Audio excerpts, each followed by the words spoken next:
What is going on, guys? Welcome back to the channel. My name is Hart, and today I'll be doing a quick breakdown here of the three-game NBA slate here for Sunday night. So only three games. Obviously, a ton of football on today, so I'm gonna make this a pretty quick breakdown. If you guys want a more in-depth breakdown, kind of how I'm going to be attacking the slate and my updated core plays, make sure to check out my Patreon link down below.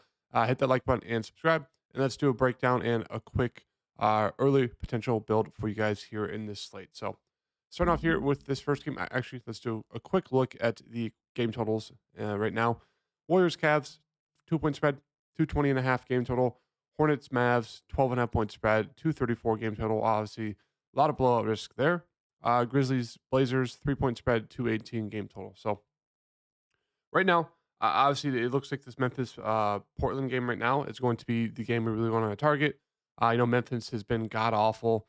We know the offense is pretty much coming from three of their players. And then on the Portland side, obviously with Scoot out, they have Kamara questionable. There is some value. There is some guys who are still pretty cheap here for their given roles. So diving into this first game here, obviously we have the Warriors versus Cleveland. The big news here is Klay Thompson. So keep your eyes peeled for that news because if he's out, I would expect them to move either Moody or Kaminga into that starting lineup, and they both be pretty solid. Whether whichever one starts, I'd have a lot of interest in. Then whoever's coming off the bench would be a good value play.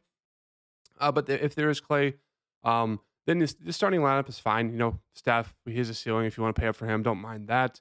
Chris Paul, he's there, kind of priced about right. Hasn't been aggressive offensively. Um, Clay would be more so of a contrarian GPP option. I do have interest in Draymond Green here, 6,200, even though he's still on a minutes limit. About 30 minutes, 6,200. I do like him here in that spot. Come on, Looney, kind of losing his minutes to Sarge right now a little bit. So he's kind of risky there at that price tag. Wiggins still not seeing 30 minutes. Very frustrating there. So he's just more so of a kind of a GPP play. Kaminga, a little bit of interest here. He should see anywhere from like 15 to 25 minutes there off the bench, 5,000. I think it's a fine play.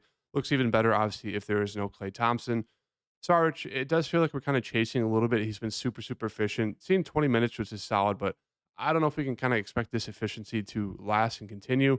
Kind of expect him to drop back down to the norm for at least a game or two. So I don't mind going to him, but if he's going to be super chalky, I'd rather go to a different direction. Moody, obviously, if he starts, becomes a great play. If he's coming off the bench, I still think he's a very solid play. But yeah, I kind of have to wait for that Klay Thompson news to kind of see if we're going to get to Moody or coming on one of these wings. And I think Gary Payton's a very solid value play there. Obviously, he has a very low floor because he's not going to be super aggressive offensively, but he can hit a few shots. He can get you a few steals. So I think 3,800 for him is a pretty solid play. Cleveland side, not much interest for me. Donovan Mitchell is going to be a contrarian spin up play. Mobley too pricey for me at that price tag with everyone back. I don't mind taking a shot on Garland and Allen. Garland did see about 32 minutes, so I think even if he's on a soft minutes limit, still looks really solid there at his price tag. And same thing with Allen. He should probably see close to mid 20s minutes, maybe close to 30. And if he does, I do like him at that price tag, kind of like Draymond Green. They should both hopefully see about 30-ish minutes and look very solid at their price tags. Otherwise, that's really it for the Cleveland side. Not much interest in any of their values or any of the other guys. Kind of feels like you're really just, it's a shot in the dark there if you're going to go into any of those other guys. LaMelo Ball here, love him at this price tag, 8,500. He's been god awful. Was terrible for me yesterday. 415. Of course, he goes for his worst game of the season at 9% ownership. Very frustrating stuff, but love that price tag. His upside is insane. Triple double upside. So I think LaMelo should be a lock and load for the slate tonight. Terry Rozier, big news here because if he's out, obviously it makes LaMelo Ball way more interesting and way more viable and pretty much a secure lock. It would make guys like Hayward and PJ Washington more aggressive offensively. Brandon Miller could slot into the starting lineup. He'd be a solid option if he starts. Coming off the bench, I think he'd be a fine option. And then I do think they get more minutes to a guy like Theo Maledon off the bench or some value. So he'd be a solid value piece at 3,800. I think we're going to want to get to at least one, if not two Hornets players. Really like LaMelo. I'm still deciding between Gordon Hayward and PJ Washington. Gordon Hayward's been pretty solid the past few games. PJ Washington does have a ceiling. It just comes down to can he stay out of foul trouble, and if he can, hopefully his shots fall. Then he'd be a very solid play. So I think right now I'm going to lean towards PJ Washington, even though Gordon Hayward does feel like the safer play. Mark Williams is fine. He's there. The minutes have not been the best. They're kind of all over the place, but he does have a ceiling if he's out there. Obviously, if there is Rozier, I don't mind him as a contrarian, option. And then it does make Hayward and Washington a little bit less, interesting for me. But still, I think I'd still want to get to at least one of those wings in Hayward and Washington, and still have Lamelo, even if there is Rozier. And obviously, Rozier would just be more so of a contrarian play. And yeah, that's really it for Charlotte. Just kind of wait for that Rozier news. On the Dallas side, I think this slate really comes down to: do you want to pay up for a guy like Luca, or do you want to go to the other options like Steph, like a Desmond Bain? There's a lot of guards on this slate that come in at cheaper price tags and have a similar ceiling. Obviously not Luca s ceiling, but still they have a similar ceiling and they're way cheaper. So that's kind of the question mark of the slate is how low owned will Luca be because of all the other guard options we can go to. So maybe it makes Luca a little bit more interesting and viable to get to if you want to get that lower ownership with him. Kyrie, I actually really like Kyrie here. I haven't seen like a huge explosion game from him yet. Obviously, it's tough with him playing alongside Luca, but still, 8,900. We know he's huge upside. I actually love this matchup for him here. So I do think I'm going to get a little bit risky and throw Kyrie into the lineup for right now. Rest of the team, I actually do really like Hardaway Jr. here off the bench, 5,400 should be super aggressive. I think he's a pretty solid play. Decently scoring dependent, but still very very solid price tag for him. I think it's a solid price tag for Grant Williams. Should see about 30 minutes, if not a few more.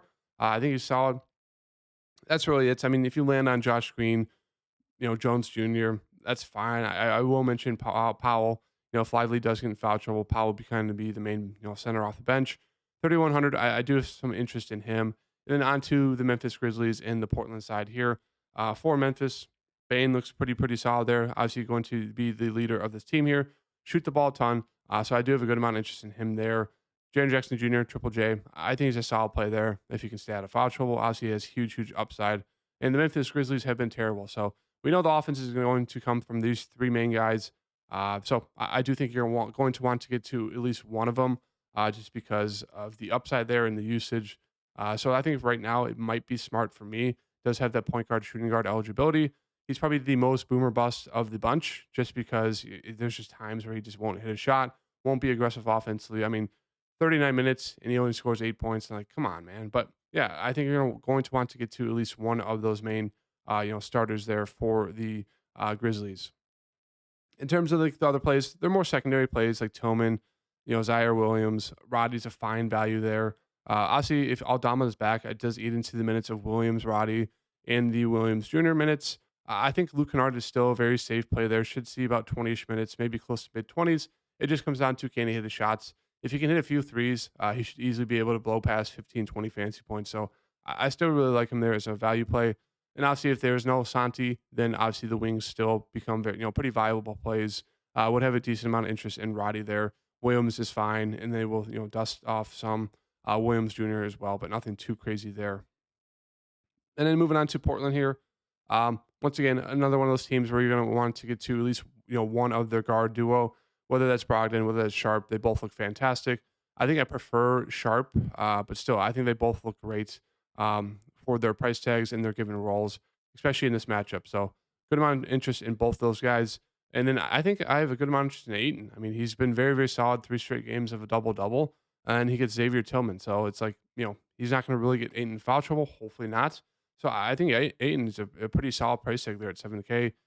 Grant, I think he's still a pretty sneaky play there. Robert Williams should play about 20-ish minutes. He's a fine play. And then in terms of value, Kamara is questionable. If he's good to go, I don't mind him there. Not going to be super aggressive offensively, but 4,300 for a guy who should see mid 20s, possibly even 30 minutes. I think it's okay play. Mays should see about 15-ish minutes. He get more minutes there if there was no Kamara. And same thing with Thibault. I do think they'll probably bump Thibault into the 20-minute range, maybe 25. He'd be, a dart throw, but still 25 minutes, 3,200. He could probably find a way to screw you, but still, I think he'd be a solid value. And then Jabari Walker would probably get a few minutes as well. So that's kind of the news there, and that's kind of the breakdown. So I do like trying to get to at least another. I'd say it's going to be for me 2 Charlotte Hornets, 2 Memphis Grizzlies, and then 2 Portland Trailblazers, and that's kind of going to be the build for me. So right now, I do have a Dallas Maverick in there, but I have a Memphis guy, Portland guy, 2 Charlotte guys. So let's get another. Let's get another Memphis guy in here and a Portland guy in here. So I do think I'm going to load up on Portland. excuse me, it's going to be the popular play, but they're all just coming in at cheap price tags.